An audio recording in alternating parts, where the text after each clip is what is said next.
This is Maxwell Lee. He is General Manager of AUTEL Robotics US. And thank you for joining us. Thank you very much, Ken. Yes. So exciting time to be on right now, as the availability is going to be happening soon for all the drones that people want in your new line, correct? Well, I would say that it is absolutely hectic here at the office.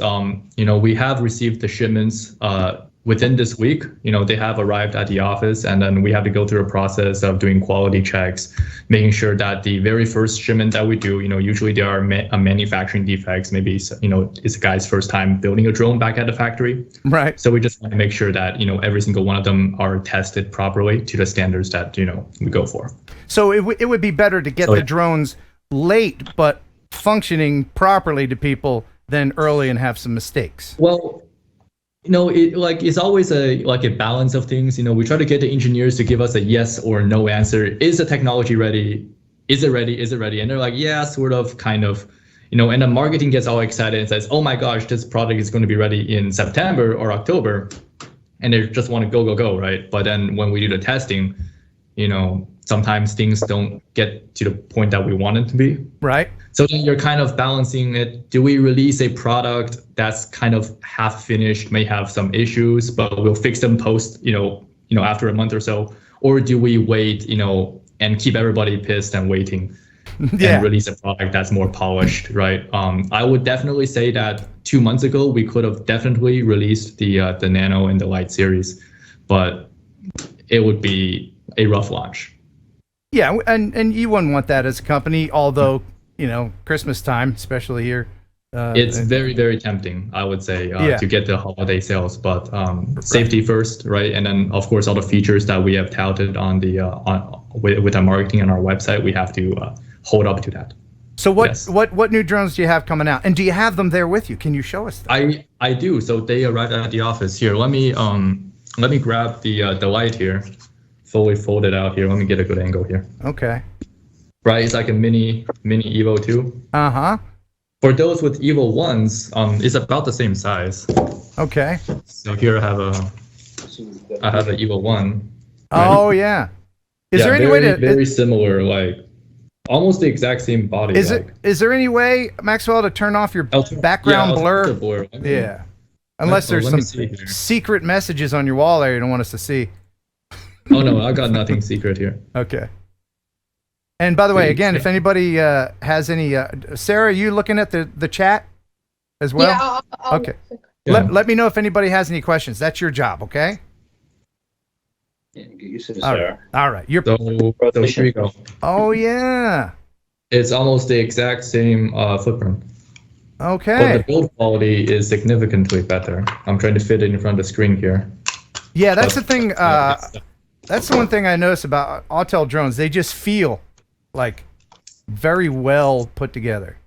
And I did crash the Evo 2. Oh, you did? Not intentionally, but it took it like a champ. Nothing happened. Not like a champ.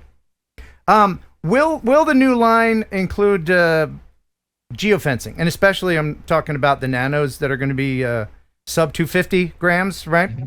And I know that there's a lot of people watching thinking, first of all, that to get around geofencing that DJI has, they very often say, well, AUTEL doesn't, but you guys are going to incorporate that. Well, legally we're not obligated, right? The FAA is not telling us to do so. None of the U.S. drone manufacturers have planned to do so, or do they want to? Okay. And so, in the current time, there's really no reason for us to go for geofence. So you're not going to have them geofence? We're not going to go for geofence. I mean, we have the system implemented where we have the database. So that's why we always send out the warning, because we know that you're flying in an area or airspace that you're not supposed to. And that's mostly for users in other countries where it is obligated by law.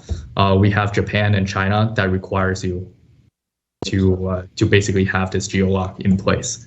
Okay. So for those countries, we do have it implemented. We do have a system. Okay, and I think it's great that you're competing directly with the Mini 2 that's been very, very successful, and the go-to beginner drone for a lot of people.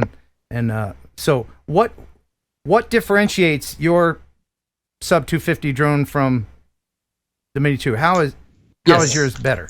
Tell me. Very good question. So let me start off by showing the mini drone right here, right? For those of us that have been on the AUTEL official Facebook pages, I think somebody made a post that puts the Mini 2 next to a Nano, and they look pretty much identical in terms of the shape and the size. Primarily, we cannot compete against DJI based on just raw price and just on the being in the exact same market location. We have to find a way to differentiate. It is not our goal, right, to compete head on. They're a much bigger company with bigger volume. So primarily with the Nano, we want to focus on the camera, the camera features, and just treat it more like a Mavic Air 2S, like a smaller Mavic 2 Air 2S. So you're trading for the battery life, for the portability, and the camera quality of the Nano Plus should be better should be as equal to, or if not better, than the Air 2S.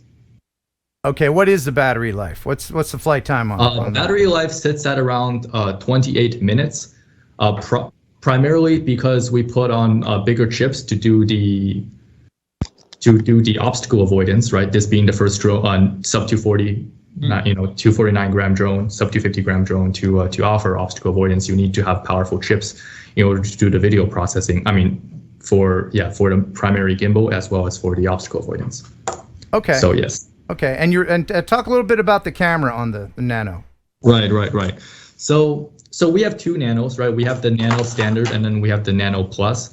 The Nano Standard, you get a 1/2-inch sensor, which is still bigger than whatever sensor the Mini comes with. That's what I believe should be a comparable drone to the Mini 2. And then we have the Nano Plus with the all-new 0.8-inch RYYB sensor, which is a completely new technology entirely, right? Even though, we positioned this product to specifically target against like Air 2S, Air 2, Air 2, Air 2S, Mavic 2 Pro. The RYYB sensors, how many of chat knows what RYYB technology is? No. Not too familiar. I'll give a quick refresher. So traditional drones use RGGB, right? RGB filters.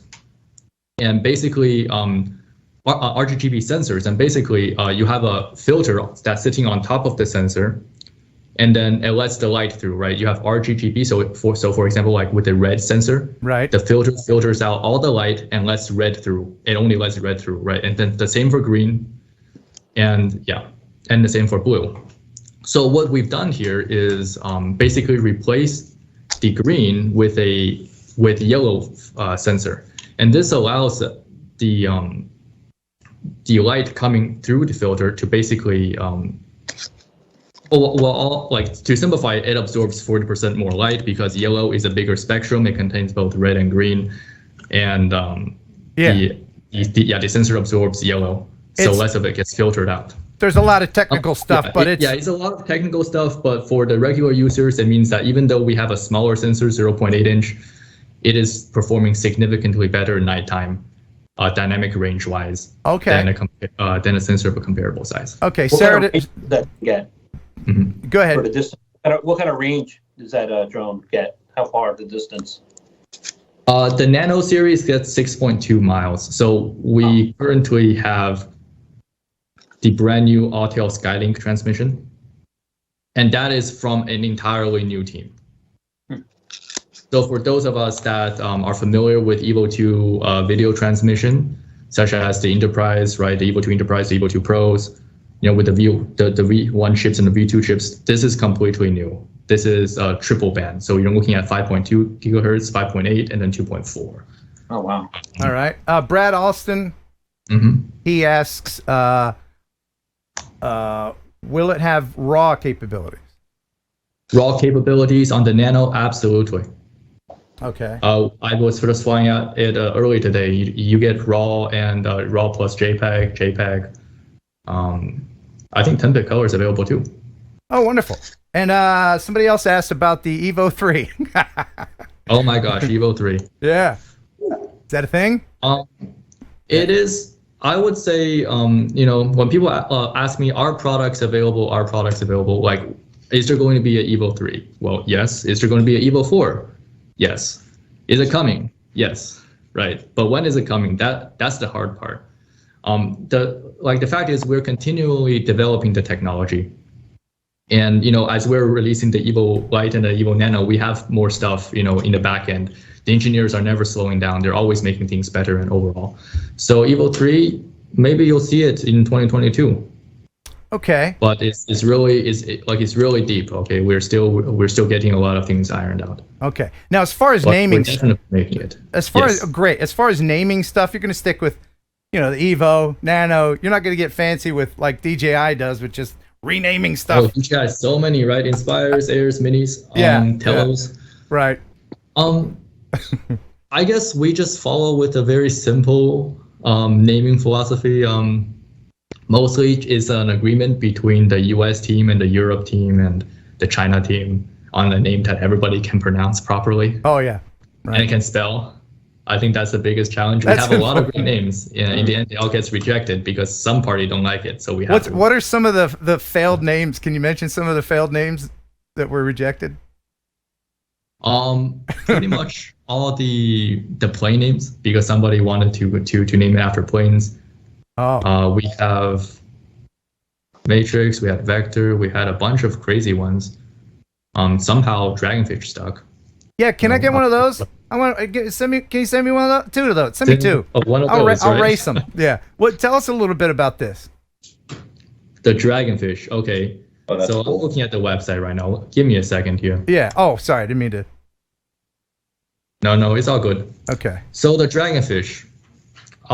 So this thing was in development about 5 years ago, actually. We were working in, this thing is primarily developed in Germany, actually. Completely different team made it. It has its own flight control system, right? As one of the core technologies of AUTEL Robotics, took us 5 years to develop. It's a VTOL aircraft, electric vertical takeoff and landing aircraft. And for those who haven't seen it, it's got like a 6-foot wingspan. Yeah. And then the whole thing can be broken down without tools in about 2 minutes. Assembled or broken down in 2 minutes, and then it fits in the pack of any truck or SUV. Who are the potential? Who are the intended customers for the Dragon? Intended customers go for mostly security applications, but what you're seeing is mostly like a platform. So anything goes if you can find a way to use it, right? We've been seeing great success with search and rescue, border security. We have connected with some military for surveillance, uses in Asia Pacific region, because they're a great reconnaissance and surveillance aircraft. Think about coastal maritime security, doing patrols, making sure that there's no illegal Chinese boats fishing off your shores. That whole issue. Right. And then just Fishing boats. Anything goes. I mean, it can fly for 2 hours. It can fly at up to 60 miles an hour. So it can cover quite a lot of ground. Yeah, there's a lot of stuff you can do with that. I have to mention our buddy XJet, who's watching from New Zealand. Mm-hmm. He's requesting that you name a drone in the future Bob, and I think that's a great name. Bob. Just Bob. Yeah, I had to mention that.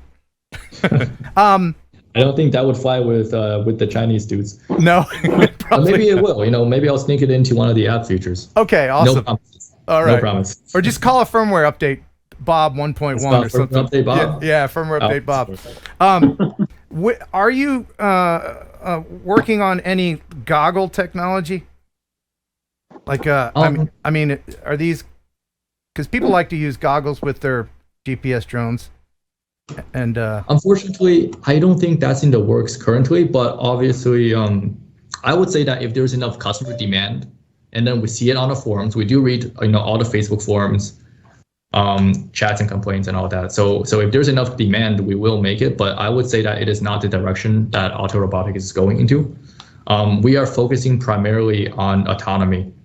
That's why we have the Sky commands that's coming out. That's why we have the Evo Nest autonomous charging port coming out. We plan on basically doing drone swarms. Okay.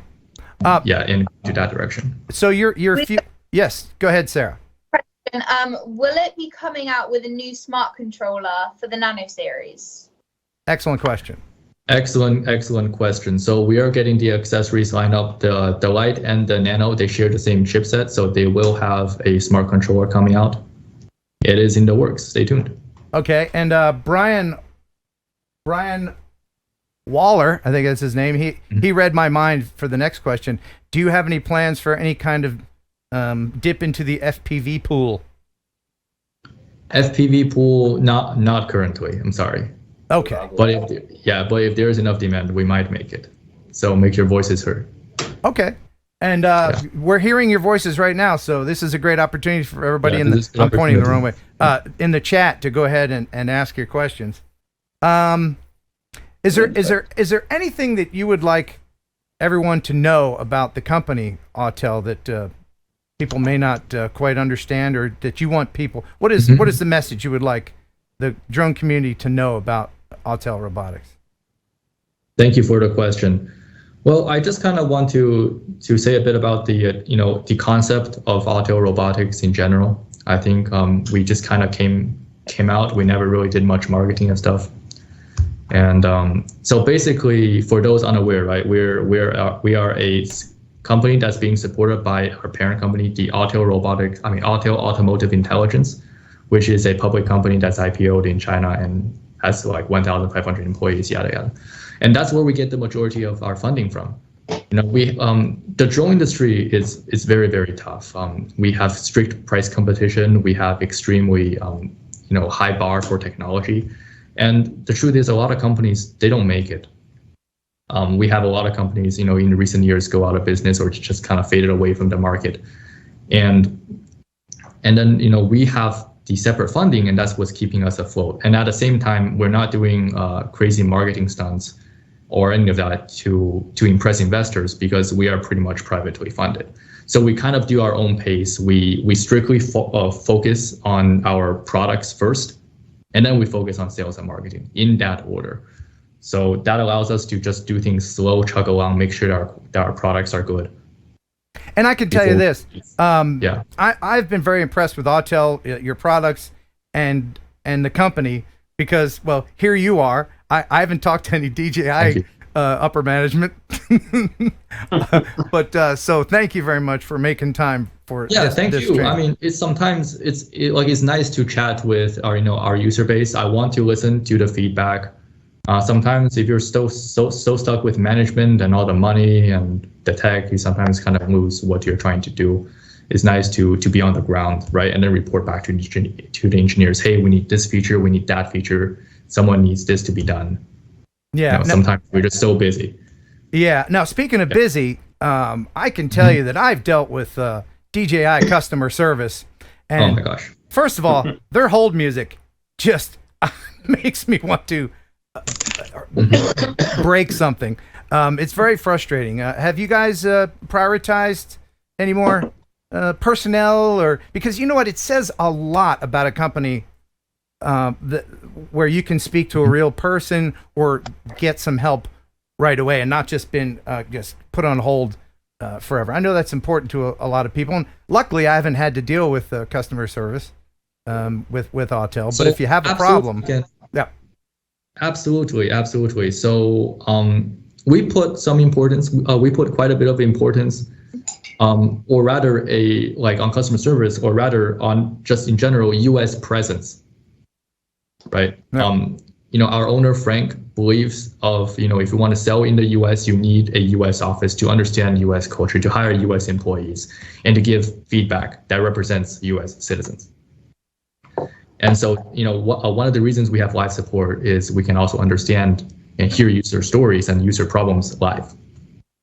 But absolutely, live customer service will continue to be a focus from the Seattle office. Absolutely. Okay. And there's been a bit of confusion for some people. They think AUTEL is an American company. You're not an American company, but you do have offices based here in the United States. Absolutely. So we are owned by the AUTEL Shenzhen, over in China, but we do have significant presence in the US. We also have a multitude of offices, R&D research centers around the world. As I've said, we have a great R&D research center in Munich, Germany. We have a great office over in Bay Area. So those are our flight control team as well as our autonomy team. Because what we've learned in the development process is there's no one country that really holds the key to all of the drone technologies. It is a conglomeration of many things that is high tech, right? We have the flight control, the very item that keeps the drone stable, right? We have the gimbal technology that keeps the camera, stabilized without the jello effect, right? And keep the horizon level, right? That's self-developed. We have the whole autonomy suite that we're building. So autonomy, so in terms of drone swarms, automatically avoiding obstacles when it's returning to home, or just doing like something like dynamic track, right? Mission, path planning. Then we have the camera technology. We have an entire team back in headquarters that is focused on tuning the color science that you see on all of the AUTEL drones, right? We import raw sensors from Sony, right? We get raw lenses from Germany, and then we tune everything by ourselves. And then the final core technology I would like to go through is the transmission technology that we've been developing for years now. Now we have a name, Skylink, and that's completely developed independently as well. So when you have all of these 5 technologies, and they speak to each other, only then will you have a good drone solid platform. Yeah. And sometimes it takes more than one country to make that. That is true. Yeah. Now, I think you alluded to this in something you just said, but it's a question from Novice Quads. Will the Light and Nano get the Waypoint Missions feature? This is something that's important for a lot of people that are going to be using their drones professionally. So currently, the Nano and the Light are meant to be mostly consumer and photography centric. So that's we have this new Sky app, of course, that does not support mission planning. And currently, we have no plans to put mission planning, although it is possible. But right now, the positioning of these 2 products are completely for consumer. Okay. You may have to stick with the Evo 2 or wait for the Evo 3, or potentially a future heavy lift. When's the Evo 3 coming out? When's that coming out there, Maxwell?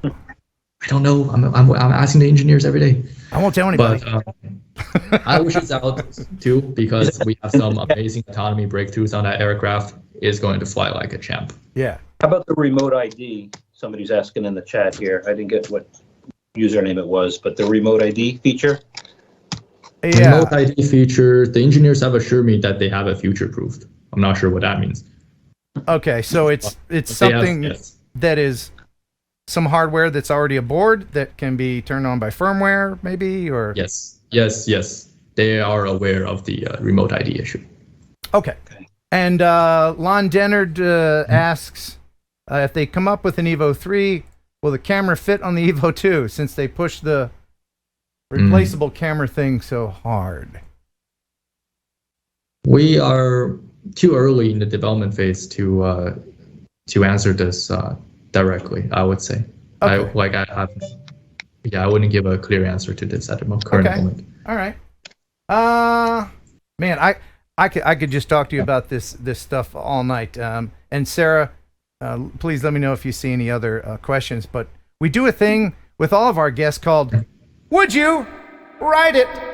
And you've seen, Maxwell, all these people who are inventing these vertical takeoff things that you can ride. They call them drones, but if you're in it, it's not a drone unless somebody else is controlling it, I guess. Yes. But there is a new one, and I'll just go ahead and play this. This is by a company called Samad Aerospace, and this is their first actual test hover. And you let me know, along with everybody else, would you ride this thing? Let's see it. Does it look scary? What in the world? Yeah. Okay, so it is massive. So yeah. That's usually a thing. I've seen some where the guy was just literally standing on top of 4 propellers. So I'm guessing this will tilt and then go forward, but this is just a hover test that they're doing. So the man hover test. Right. Yeah. What do you think? Would you ride this thing? I would definitely not ride in this, okay? Because I've seen the testing grounds for AUTEL Robotics. I know how many drones have crashed there.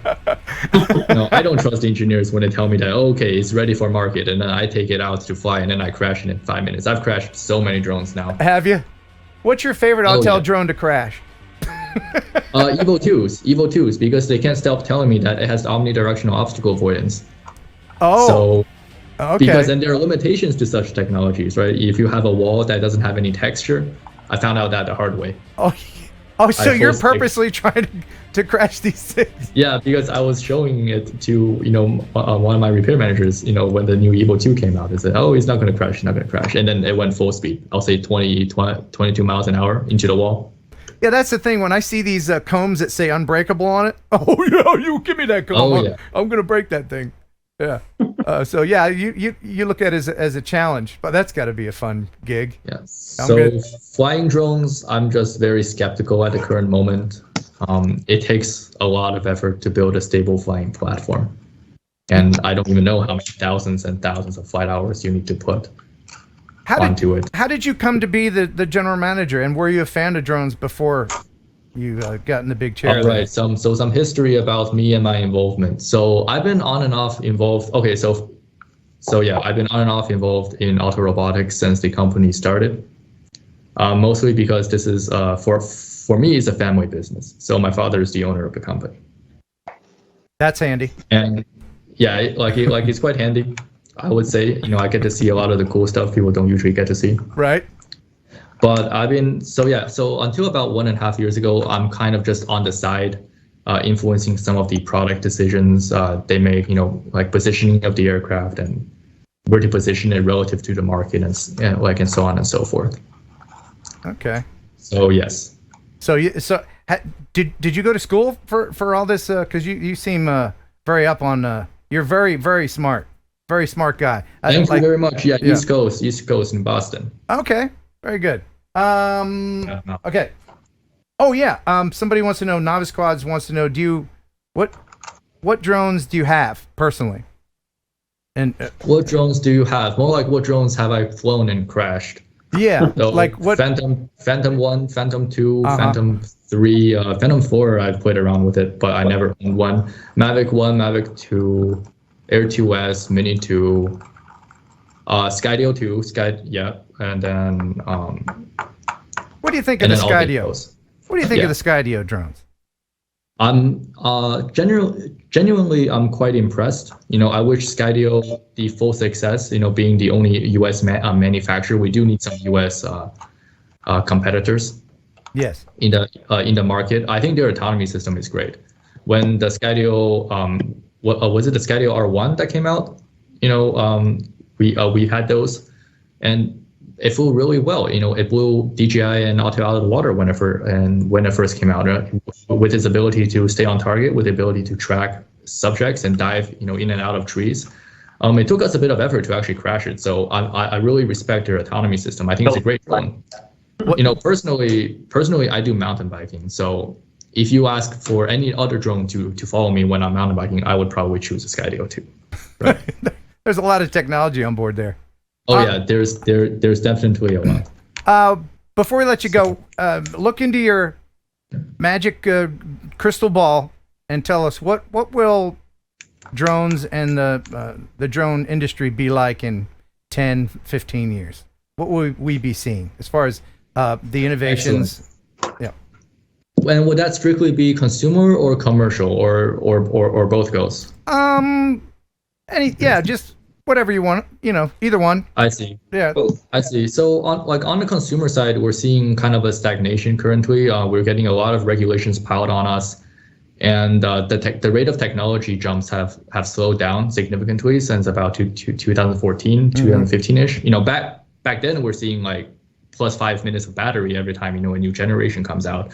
New obstacle avoidance, 1-inch sensors, some crazy stuff. But now kind of that everybody's dead. The competitors are all dead. DJI is slowing down with the innovation. We're slowing down. It's harder to make breakthroughs, like before. So we're seeing like basically consumer kind of plateauing it's and just stabilizing. Incremental improvements. Yeah, incremental improvements for the consumer side. More focus on the compact drones for sure, as we pile more and more features onto these nano units. I think, in my opinion, the major jump we will see will be the commercial industry. Again, it's fairly new, right? Got started about 5 years ago, mainstream when DJI introduced, the Matrice series and and the quadcopters and all that. So we'll see more usage in public safety. We'll see more usage in energy, and autonomy is going to be a big thing. Yeah, autonomy is definitely going to be a huge avenue in the future, right? We have a bunch of companies already experimenting with self-charging stations, right? Skydio did it. We are doing it. We have a bunch of other companies that's doing it. Just for drone swarms, automatic perimeter security patrols, automatic drones as first responder program, where the drone flies out by itself to respond to 911 calls. right. And as soon as the regulation clears us, we can do it right now. Cool. But I do agree that there's a lot of safety things we have to jump over. Yeah. It's going to be an interesting next 10 years for sure. And ultimately, if you think about it, drones is just a branch of robotics, and that's how we consider, AUTEL Robotics, where we don't consider ourselves to be a drone company, but rather a robotics company. We make flying robots designed to do all sorts of tasks, whether autonomously or non-autonomously or piloted. You gave me visions of Terminator. I don't want my drone to become self-aware. We don't want a Skyap to become Skynet. Huh? Right. So, don't put any AI in there don't put too much in there. I want it to have a nice personality. We're a bit, there's still a bit to go. There's still a bit to go.